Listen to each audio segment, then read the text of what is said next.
নমস্কার, আমি মিতালি। কুন্নড় নদীর উৎস পাকিস্তানের চিত্রাল উপত্যকা, হিন্দুকুশ পর্বতের বরফ গলে জন্ম নেওয়া এক অবিরাম ধারা। সেখানে থেকে নদীটি প্রবাহিত হয় আফগানিস্তানের কুনার ও নাঙ্গারহার প্রদেশের মধ্য দিয়ে। তারপর আবার পাকিস্তানে ফিরে এসে কাবুল নদীতে মিশে যায় আর শেষে ইন্দুস নদী ব্যবস্থার সঙ্গে যুক্ত হয়। অর্থাৎ দুই দেশের হৃদয়ে ছোঁয়া ফেলে এই একটি নদী। এই কারণেই কুনার নদী এখন হয়ে উঠেছে এক কূটনৈতিক যুদ্ধের কেন্দ্রবিন্দু। প্রাচীনকালে কুনার নদীর এই উপত্যকা ছিল ভারতীয় উপমহাদেশ ও মধ্য এশিয়ার সংযোগ পথ। এই পথে চলত বাণিজ্য কাফেলা, ধর্মপ্রচারক, সৈন্যদল, এমনকি আলেকজান্ডারের সেনারাও এই পথে প্রবেশ করেছিল আফগানিস্তানে। এই অঞ্চলই ছিল একসময় কাফিরিস্তান, যেখানে হিন্দু আর্য সংস্কৃতির প্রভাব ছিল প্রবল। আজকে নুরিস্তান অঞ্চলে এখনও সেই পুরনো দেবতা উপাসনা, নাচ গান ও রীতির ছায়া টিকে আছে। তাই কুনার নদী শুধু জলের প্রবাহ নয়, এ এক জীবন্ত ইতিহাস, যেখানে সংস্কৃতি, ধর্ম আর সভ্যতার মিলন ঘটেছে। এখন এই শান্ত নদী নিয়েই শুরু হয়েছে এক নতুন লড়াই।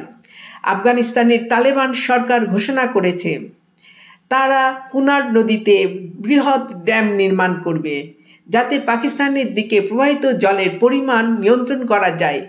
বিশেষজ্ঞদের মতে কুনার নদীর প্রায় 70 থেকে 80% জল পাকিস্তানের দিকে যায়।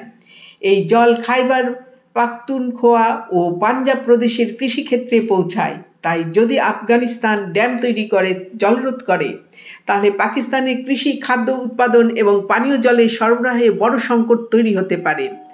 তালেবান নেতারা বলছেন, আমাদের জল আমাদের সম্পদ, আমরা সেটি নিজেদের উন্নয়নে ব্যবহার করব। অন্যদিকে পাকিস্তান মনে করছে এটা সরাসরি জলযুদ্ধের সূচনা। এখানে একটা মিল খুঁজে পাওয়া যাচ্ছে ভারতের সঙ্গেও। 1960 সালে ভারত ও পাকিস্তানের মধ্যে হয়েছিল ইন্দুস ওয়াটার ট্রিটি, যার মাধ্যমে ইন্দুস, ঝেলাম ও চেনাব নদীর জল পাকিস্তান ব্যবহার করবে আর বায়াস, রবি ও শতদ্রু ভারতের নিয়ন্ত্রণে থাকবে। এই চুক্তি বহু বছর ধরে দুই দেশের মধ্যে জলের ভারসাম্য বজায় রেখেছিল। কিন্তু সাম্প্রতিক বছরগুলোতে পাকিস্তানের সন্ত্রাস, মদত ও সীমান্ত বিরোধের কারণে ভারতও এই চুক্তি পুনর্বিবেচনা করছে। কিছু প্রকল্প স্থগিত রাখা হয়েছে, যাতে পাকিস্তানের ওপর জলের নির্ভরতা ধীরে ধীরে কমানো যায়। এখন দেখা যাচ্ছে যেখানে ভারত চুক্তির আওতায় সতর্কভাবে এগোচ্ছে, সেখানে আফগানিস্তান একেবারে খোলাখুলি জল অস্ত্রের পথে হাঁটছে। এক নদী, দুই দেশ, আর তার পেছনে ভূ রাজনীতি। এটাই আজকের দক্ষিণ এশিয়ার বাস্তবতা। জল এখন শুধু জীবন নয়, এটা অর্থনীতি, কূটনীতি আর ক্ষমতার নতুন অস্ত্র। যদি প্রতিটি দেশ নিজের নদীর জল আটকে রাখতে শুরু করে, তাহলে ভবিষ্যতে এ অঞ্চলে দেখা দিতে পারে জল সংকট, যা যুদ্ধের থেকেও ভয়াবহ হতে পারে। কুনার নদী শতাব্দী ধরে বয়ে চলেছে সভ্যতার ইতিহাস বুকে নিয়ে, কিন্তু আজ সেই নদী হয়ে উঠেছে এক রাজনৈতিক স্রোত।